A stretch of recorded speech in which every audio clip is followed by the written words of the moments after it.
बिस्मिल्लाहिर्रहमानिर्रहीम। तमाम सामीन को सलाम अर्ज़ है। आज हम नॉलेज सीकर के थ्रू बात करने जा रहे हैं सब्स्टिट्यूशन रिएक्शन के हवाले से। पिछले वीडियोस में हमने बात की थी एडिशन रिएक्शन और एलिमिनेशन रिएक्शन के हवाले से। आज हम बात करेंगे सब्स्टिट्यूशन और रीअरेंजमेंट रिएक्शन के हवाले से।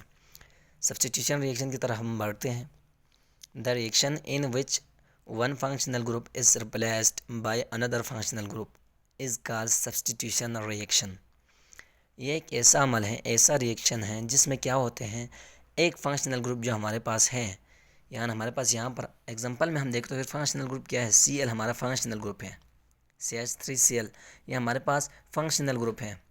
अब ये रिप्लेस्ड होगा किसी दूसरे फंक्शनल ग्रुप के साथ, किसी दूसरे फंक्शनल ग्रुप आएगा, इसको रिप्लेस करेगा, इसके जगह पर कोई और दूसरा फंक्शनल ग्रुप आएगा। इस रिएक्शन को हम क्या कहते हैं, सब्स्टिट्यूशन रिएक्शन कहते हैं। सिंपल अंदाज में it is also known as displacement reaction, single displacement reaction. इसको सिंगल डिस्प्लेसमेंट रिएक्शन कहा जाता है। वो क्यों? क्योंकि इसमें सिर्फ एक ही जो सब्स्टिट्यूशन है वो रिप्लेस हो रहा है और एक ही सब्स्टिट्यूशन आ रहे हैं, यानी एक हमारे पास जो फंक्शनल ग्रुप है वो रिप्लेस होगा और दूसरा फंक्शनल ग्रुप इन हो रहा है, इसलिए इसको हम सिंगल है ना, single substitution, single functional group replace हो रहा है, इसलिए हम इसको कहते हैं सिंगल डिस्प्लेसमेंट रिएक्शन कहते हैं। अगर वीडियो आपको सही तरह दिखाई नहीं दे रहे तो फिर आप अपने सेटिंग में जाए और जो रिजोल्यूशन है वो बढ़ा के देखें ताकि आप नोट्स भी साथ साथ कर सकें। अब हम एग्जांपल देते हैं दो और। ये हमारे पास है रिंग, इसमें +2Cl2 हमने ऐड किया, तो फिर ये दोनों रिएक्शन जब रिएक्ट करेगा तो फिर क्या बनेगा, LCl3 की मौजूदगी में ये जो हमारे पास दो हाइड्रोजन थे इस रिंग पर पहले वाले, इस दो हाइड्रोजन को, ये जो दो हाइड्रोजन पहले थे इसको रिप्लेस करेगा Cl, एक Cl इधर लगेगा, एक Cl इधर लगेगा। अब हमारे पास Cl की तादाद थी 4, 2Cl2 थी ना, अब 2Cl रह गया, वो क्या करेगा, उन हाइड्रोजन के साथ मिल जाएगा और HCl बनेगा, 2HCl। अब इसमें क्या हो गया, एक हाइड्रोजन को एक Cl ने रिप्लेस किया है, दूसरे हाइड्रोजन को दूसरे Cl ने रिप्लेस किया है, यानी जो फंक्शनल ग्रुप हमारे पास था H एज उसको Cl ने रिप्लेस करवाया है, रिप्लेस किया है और Cl ने खुद उसका जगह लिया है। इसको हम कहते हैं सब्स्टिट्यूशन रिएक्शन। इसकी बात करें तो फिर टाइप्स की, दो टाइप्स होंगे, न्यूक्लियोफाइलिक सब्स्टिट्यूशन रिएक्शन, इलेक्ट्रोफाइलिक या इलेक्ट्रोफिलिक भी कहा जाता है सब्स्टिट्यूशन रिएक्शन। हम बढ़ते हैं nucleophilic substitution reaction. The substitution reaction in which a nucleophile replaces a leaving group in a molecule is nucleophilic substitution reaction. अब क्या कहते हैं, न्यूक्लियोफिलिक सब्स्टिट्यूशन रिएक्शन एक ऐसा रिएक्शन है, एक ऐसा सब्स्टिट्यूशन रिएक्शन है जिसमें एक न्यूक्लियोफाइल किसी लिविंग ग्रुप को, किसी मॉलिक्यूल के अंदर, जो लिविंग ग्रुप है किसी मॉलिक्यूल के अंदर, या क्या कहते हैं हम उसे फंक्शनल ग्रुप है, उसको क्या करेगा, रिप्लेस करवाएगा। अगर एक न्यूक्लियोफाइल, ये एक न्यूक्लियोफाइल है मसलन, ये हमारे पास जब Br इसका क्या है, फंक्शनल ग्रुप है, इसको जब रिप्लेस करवाएगा तो फिर इसको हम कहते हैं न्यूक्लियोफाइलिक या न्यूक्लियोफिलिक सब्स्टिट्यूशन रिएक्शन, जिसमें किसी न्यूक्लियोफाइल ने किसी फंक्शनल ग्रुप को या किसी और क्या कहते हैं एटम को रिप्लेस करवाया, रिप्लेस किया, ख़ुद ने उसका जगह लिया, इसको हम कहते हैं न्यूक्लियोफिलिक सब्स्टिट्यूशन रिएक्शन। अब हमें पता नहीं है कि न्यूक्लियोफाइल ही क्या है। न्यूक्लियोफाइल का मतलब क्या है, it means nucleus lower. Nucleophile ऐसे सब्सटेंसेस, ऐसे एटम्स, ऐसे मॉलिक्यूल्स जो न्यूक्लियस को पसंद करता हो, यानी न्यूक्लियस से प्यार करता हो। एक तरफ से देखा जाए तो हम क्या कहते हैं, न्यूक्लियस लोअर कहते हैं न्यूक्लियोफाइल को। मतलब न्यूक्लियस से लो क्यों करेगा, ये न्यूक्लियस को ही क्यों चाहेगा, क्योंकि इसके पास, इसका मतलब ये हो गया ना कि न्यूक्लियस के पास अगर हम देखा जाए तो न्यूक्लियस पर पॉजिटिव चार्ज होते हैं, और पॉजिटिव को हमेशा कौन प्यार करता है, पॉजिटिव को कौन अट्रैक्ट करता है, पॉजिटिव को कौन चाहता है, नेगेटिव ही। इसका मतलब है कि न्यूक्लियोफाइल पर नेगेटिव चार्ज होता है, यानी नेगेटिव चार्ज मींस इलेक्ट्रॉन्स होते हैं, इलेक्ट्रॉन ज़्यादा होते हैं, इलेक्ट्रॉन रिच स्पीशीज़ को हम क्या कहते हैं, न्यूक्लियोफाइल कहते हैं। अब NH3 पर आप देखिए ये एक न्यूक्लियोफाइल है, ये एक क्या कहते हैं, न्यूक्लियस लोअर क्यों है, क्योंकि इसके पास इलेक्ट्रॉन है। आपको क्या करेगा, जब इसके पास इलेक्ट्रॉन हो तो फिर वो न्यूक्लियस को प्यार करेगा, न्यूक्लियस से प्यार करेगा, न्यूक्लियस से अटैच होने की कोशिश करेगा। इसको हम कहते हैं न्यूक्लियोफाइल यानी न्यूक्लियस लोअर, जिसके पास इलेक्ट्रॉन रिच स्पीशीज़ को हम कहते हैं न्यूक्लियोफाइल। और अगर हम बात करें, अब इसमें देखें आप, नाइट्रोजन पर 2 इलेक्ट्रॉन्स थे, इसने क्या किया, ब्रोमीन को रिप्लेस किया और ख़ुद ने उसका जगह ले लिया। अब यहाँ पर जो एक हाइड्रोजन बचता था उसने Br के साथ बॉन्ड बनाया, HBr बनाया। अब इस रिएक्शन को हम कहते हैं न्यूक्लियोफाइलिक सब्स्टिट्यूशन रिएक्शन। हम बात करते हैं अगले स्टेप में इलेक्ट्रोफाइलिक सब्स्टिट्यूशन रिएक्शन। अब हम इसको इलेक्ट्रोफिलिक भी कहते हैं। अब क्या कहते हैं हमें समझ में आना चाहिए। ऊपर हमने पढ़ा है nucleophilic substitution reaction, same to same वही है। इसमें इलेक्ट्रोफाइलिक बस the reaction in which an electrophile, अगर उसमें क्या था न्यूक्लियोफाइल रिप्लेस करें तो फिर न्यूक्लियोफिलिक हो गया। अगर यहाँ पर इलेक्ट्रोफाइल रिप्लेस करें एन एटम और group in a molecule is called electrophilic substitution reaction.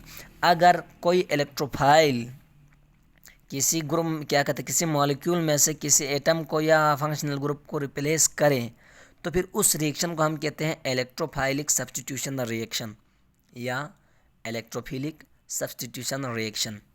ऐसा रिएक्शन जिसमें एक इलेक्ट्रोफाइल किसी दूसरे मॉलिक्यूल के एटम फंक्शनल ग्रुप को रिप्लेस करता हो, उसका हम कहते हैं इलेक्ट्रोफिलिक सब्स्टिट्यूशन रिएक्शन। अब बात यह है कि इलेक्ट्रोफाइल किसे कहते हैं। सेम टू सेम हमने ऊपर पढ़ा था, उसी का बिल्कुल अपोजिट है।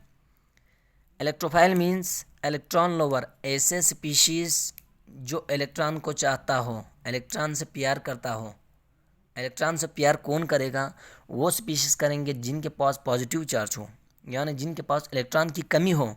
इलेक्ट्रॉन डिफिशिएंट स्पीशीज़ को हम कहते हैं इलेक्ट्रोफाइल, जिनके पास पॉजिटिव क्या कहते हैं इलेक्ट्रॉन्स की कमी हो। अब इलेक्ट्रॉन्स की कमी होने की वजह से वो लोग क्या करेंगे, ऐसा स्पीशीज़ इलेक्ट्रॉन के तलाश में होंगे। अब ये क्या करेंगे, इलेक्ट्रॉन लोअर इसलिए कहते हैं, इनको इलेक्ट्रॉन की ज़रूरत है, इसलिए ये इलेक्ट्रॉन की तलाश में है। इनको हम कहते हैं इलेक्ट्रोफाइल, इलेक्ट्रॉन डिफिशिएंट स्पीशीज़। अब यहाँ पर देखें, यह रिंग है बेंजीन, इसमें इलेक्ट्रोफाइल एक इलेक्ट्रोफाइल है, यानी ये Cl पॉजिटिव, ये क्या करेगा, H को रिप्लेस करेगा। तो फिर इस रिएक्शन को हम क्या कहते हैं, इलेक्ट्रोफिलिक सब्स्टिट्यूशन रिएक्शन। अब बात यह है कि Cl तो पॉजिटिव में नहीं होते हैं, Cl पर तो नेगेटिव चार्ज होते हैं। अब ये इलेक्ट्रोफाइल कैसे आया, कहाँ से आया, अब इसकी फॉर्मेशन या जनरेशन की हम बात करेंगे, जनरेशन ऑफ इलेक्ट्रोफाइल। इसमें क्या है, दो क्या कहते हैं Cl2 है, एक Cl2 है, Cl बॉन्डिंग में है। अब AlCl3 इसके साथ रिएक्ट करेगा और क्या करेगा, AlCl4 बनेगा नेगेटिव चार्ज के साथ। अब ये जो एक Cl है इसका इलेक्ट्रॉन उस Cl ने ले गया है, इस पर क्या आएगा, पॉजिटिव चार्ज। अब ये जो इलेक्ट्रोफाइल है वो इसके साथ रिएक्शन करवाएगा, इसमें से हाइड्रोजन को रिप्लेस करवाएगा और ख़ुद उसके साथ अटैच होगा। इस रिएक्शन को हम कहते हैं इलेक्ट्रोफिलिक सब्स्टिट्यूशन रिएक्शन। अब ये जो सब्स्टिट्यूशन रिएक्शन में किसी को कोई क्वेश्चन हो, समझ नहीं आए हो, तो फिर आप लोग कमेंट में सवाल जवाब कर सकते हैं, आप लोग उधर पूछ सकते हैं, मैं डिटेल में आप लोगों को आंसरिंग करूँगा। अब बढ़ते हैं रीअरेंजमेंट रिएक्शन की तरफ। रीअरेंजमेंट रिएक्शन ऐसा reaction, the reaction in which a carbon skeleton of a molecule is rearranged to give a structural isomers of the original molecule is rearrangement reaction। ऐसा रिएक्शन जिसमें जो कार्बन स्केलेटन है किसी molecule का, वो क्या करेगा, अपने आप को रीअरेंज करेगा, यानी बॉन्डिंग की जगह चेंज होगी, सिर्फ रीअरेंज करेगा, नया बॉन्ड नहीं बनेगा, न बॉन्ड टूटेगा, न डबल बॉन्ड बनेगा, सिर्फ क्या होगा, रीअरेंजमेंट होगी। यानी मॉलिक्यूल की जो एडजस्टमेंट थी, प्लेसमेंट, उसमें थोड़ी डिफरेंस आएगी। अब उसकी वजह से क्या बनेगा, आइसोमर्स बनेंगे, स्ट्रक्चरल आइसोमर्स। आइसोमर्स किसे कहते हैं, ऐसे कंपाउंड जिसके सेम केमिकल फार्मूलास हो बट डिफरेंट स्ट्रक्चरल फार्मूलास हो। अब यहाँ पर देखिए आप, दोनों का फार्मूला सेम ही होगा अगर आप ऐसे कंडेंस फॉर्म में लिखें, लेकिन इनके स्ट्रक्चर्स क्या है, डिफरेंट हैं, यानी ये एक दूसरे का क्या है, स्ट्रक्चरल आइसोमर्स हैं। रीअरेंजमेंट रिएक्शन के थ्रू स्ट्रक्चरल आइसोमर्स बनते हैं। अब ये रीअरेंजमेंट क्यों करते हैं, आराम से बैठना चाहिए मॉलिक्यूल को, रीअरेंजमेंट करने की ज़रूरत क्या है उसको, ये इसलिए है रीअरेंजमेंट ये totally more and more stability gain करने के लिए करते हैं, ज़्यादा से ज़्यादा स्टेबिलिटी गेन करना चाहते हैं। केमिस्ट्री में ही यही है, एक मॉलिक्यूल रिएक्शन करता है एक एटम रिएक्शन करता है तो फिर उसकी असल वजह क्या है, वो स्टेबिलिटी गेन करना चाहता है, स्टेबल होने के लिए ही वो रिएक्शन करते हैं। अब यहाँ पर आप देखें, ये 1 ब्यूटीन है, CH3 CH2 अटैच है डबल बॉन्ड के साथ, जो कार्बन है अल्फा कार्बन के साथ, डबल बॉन्ड जो कार्बन है हमारे पास उसके साथ एक साइड पे है इथाइल ग्रुप और दूसरे साइड पे सिर्फ हाइड्रोजन्स हैं। इधर आप देखिए, इसको हम कहते हैं 1 ब्यूटीन हो गया ना। ये यहाँ पर कार्बन नंबर 1 पे है, डबल बॉन्ड अटैच है। अब हम इधर देखें 2 ब्यूटीन, इसमें क्या हो गया, यहाँ पर जो CH2 था, CH2 वो रीअरेंज होकर कार्बन नंबर 2 पे आ गया है। अब कार्बन नंबर 2 पे एक कार्बन था, उसके साथ ये 2 कार्बन हो गया, एक हाइड्रोजन थे, यहाँ पर 2 हाइड्रोजन है CH2 का, वो आ गया तो क्या बन गया CH3 अपनी जगह पे है CH3। अब ये कहाँ से आ गया, ये जो CH2 हमारे पास था पहले, इसने रिप्लेस किया, इसने क्या किया, रीअरेंज हो गया ये। अब CH3 C double bond C CH3 हो गया ना। अब ये क्या है, 2 ब्यूटीन है।